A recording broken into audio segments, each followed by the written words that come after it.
Utilitarianism revised. Go on, that's fine. Right, utilitarianism. It is an ethical theory that focuses about bringing the greatest good. The greatest good is to bring about maximum pleasure and to avoid pain at all costs.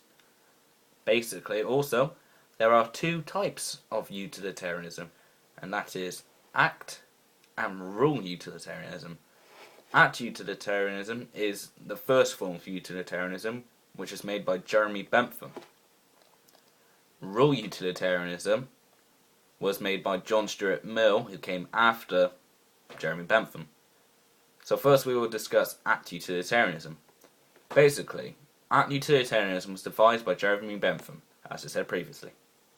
It states that when making ethical or moral decisions, one must think of the greatest happiness for the greatest number, which is basically like their little slogan sort of thing.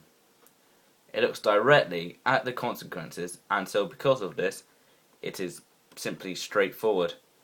And let me just think off the top of my head for a little scenario.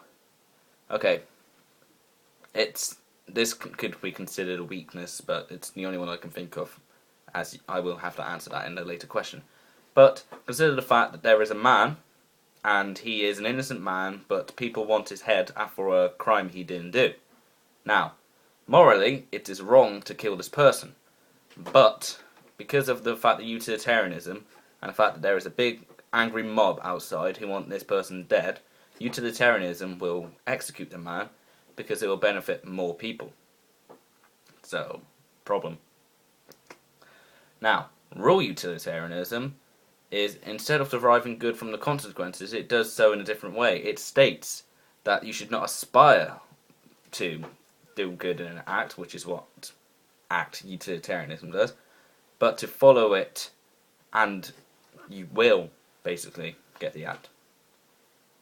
And yeah. Rule utilitarianism states that pleasures are qualitative, and act utilitarian says they're quantitative. Yeah, and John Stuart Mill says there are higher and lower pleasures. A higher pleasure is reading a book, such as this, which is a book I have not read in ages. And from the looks of it, my book's gonna fucking fall down. Jesus. Right. And lower would be eating or drinking.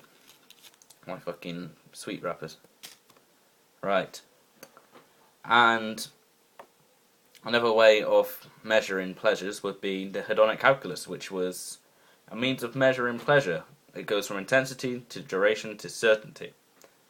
And basically an action can be morally right if the greatest happiness is achieved. So you can basically get away with anything so long as more people are happy. So yeah, problem. It's not really good. It's a problem.